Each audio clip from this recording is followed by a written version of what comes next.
बिजनौर के राधा गोविंद अस्पताल में अब मरीजों के इलाज से पहले कर्मचारियों के वेतन का सवाल खड़ा हो गया है। कर्मचारियों का आरोप है कि उन्हें पिछले 3 महीने से वेतन नहीं मिला और अब उन्होंने आंदोलन की चेतावनी दे दी है। कर्मचारियों ने जिलाधिकारी को दे ज्ञापन में कहा कि अस्पताल प्रबंधन ने अप्रैल, मई और जून 2026 का वेतन अब तक नहीं दिया। 8 जुलाई को मुख्य चिकित्सा अधिकारी और शहर कोतवाली में शिकायत करने के बावजूद कोई प्रभावी कार्रवाई नहीं हुई। कर्मचारियों का कहना है कि वेतन न मिलने से उनके परिवार आर्थिक संकट में है और इसी कारण 11 जुलाई से शांतिपूर्ण धरने पर बैठने का फैसला लिया गया है।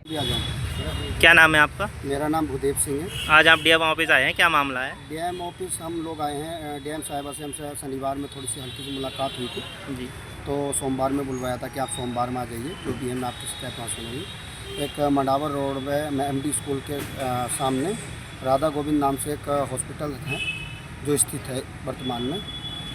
सारे स्टाफ जो ऑल स्टाफ की किसी की 3-3 महीने की सैलरी नहीं दी है और जिसके ऑनर जो हैं डॉक्टर श्वेता गुप्ता और दूसरे डॉक्टर हैं डॉक्टर नितिन चौधरी, जो दोनों आपस में पार्टनर हैं और किसी की 3-3 महीने सैलरी नहीं दी है और स्टाफ परेशान है।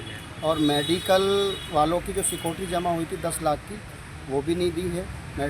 कुछ आपके कैंटीन वालों का पेमेंट है और लैब वालों का भी पेमेंट है लगभग 4-5 लाख। टोटल कितना पेमेंट फंसा हुआ? लगभग मैं अभी जोड़ तो नहीं बता पाऊँगा, फिर भी अंदाज़ा लगभग 40-50 के आस समथिंग जो 420 की है। कुछ एसी वाले हैं जो इकरार भाई हैं, सादे उनके इमरान भाई हैं, उनकी एसी भी फर्जी वाड़ा करके उनको लगवा दी, उनका भी एक रुपये का भी पेमेंट नहीं किया है।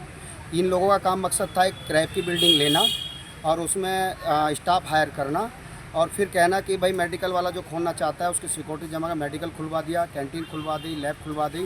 पेशेंट आओ या मत आओ, सबसे पैसे सिक्योरिटी के इकट्ठे करना और स्टाफ को 1 महीने की सैलरी देकर फिर 2-2 महीने 3-3 महीने तक टाल देना और फिर नई बिल्डिंग का ऐसी तरीके से लेना। बिजनौर में इन्होंने कम से कम 3 से 4 बिल्डिंग पर प्रयास किया, यहाँ तक कि डॉक्टर पीयूष वर्मा का जो हैं उनका भी प्रयास किया उन्होंने लेने का। सीरिया हॉस्पिटल वालों को चेक दिया इन्होंने 3 लाख रुपए का।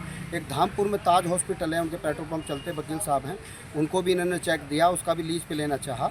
जो RSM स्कूल के सामने है उनके साथ भी 420 की, उनसे भी 5 लाख रुपये इन लोगों ने लिए। तो ऐसे करके बिजनौर में कम से कम 50 से 60 लाख का चूना लगाया है। बस हम डीएम साहिबा से यही कहना चाहेंगे कि हमें न्याय दिलाया जाए और हमें गरीब लोगों की हमारी सैलरी दिलाने का काम करें। 3 महीने से वेतन नहीं मिला। हमने सीएम और पुलिस प्रशासन से भी शिकायत की लेकिन कोई कार्रवाई नहीं हुई। अब मजबूरी में धरने पर बैठने का फैसला किया है। कर्मचारियों ने जिलाधिकारी से मामले की तत्काल जांच कर लंबित वेतन दिलाने और जिम्मेदार लोगों पर कार्रवाई की मांग की है। अब देखना होगा कि प्रशासन इस विवाद का समाधान कब तक निकालता है। कैमरा मैन अरुण कुमार के साथ राष्ट्रीय पंचायत न्यूज बिजनौर।